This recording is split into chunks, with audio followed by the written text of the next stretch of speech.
Crossed lines.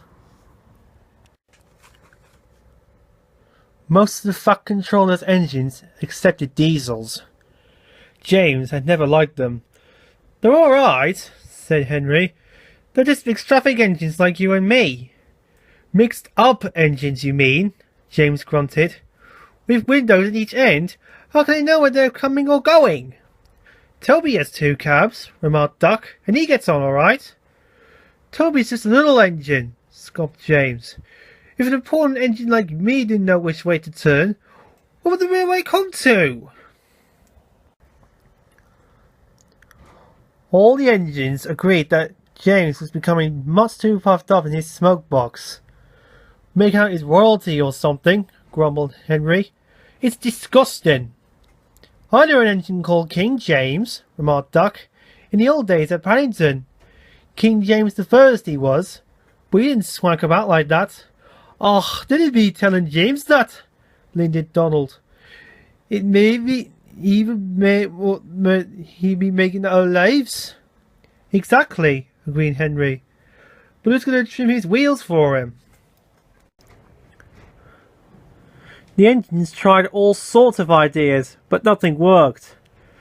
James grew more conceited that the others were glad when he was away. Even the coaches twittered anxiously to each other if they thought he was going to pull them. One day, James came into the shed, fuming with rage. "Shunting?" he snorted. "Where are Donald and Douglas? They should be doing here for jobs like this." But the twins were helping on Edward's branch line, so James had to do the work himself.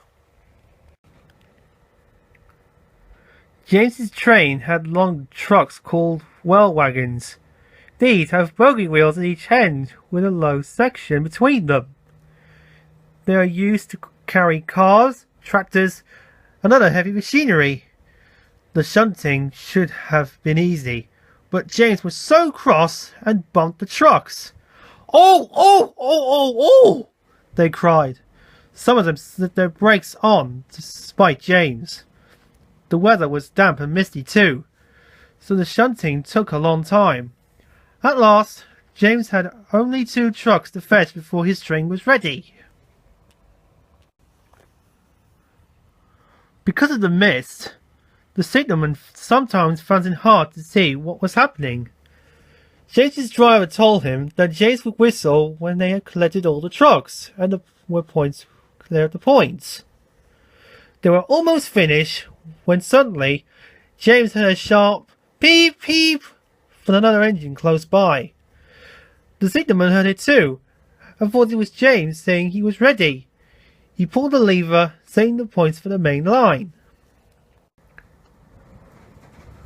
But James wasn't ready. The points changed when one of the trucks was halfway over them. One bogie went the right way, but the other was diverted towards the main line.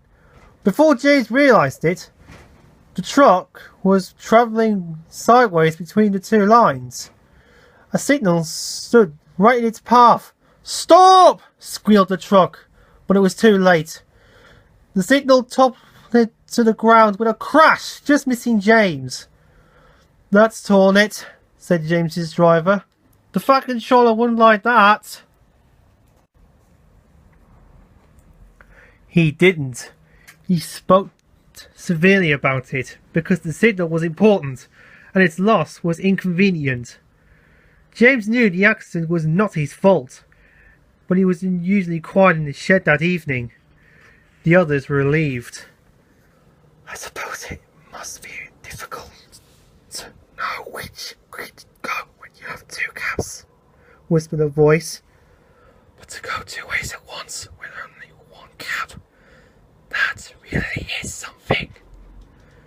James pretended he hadn't heard.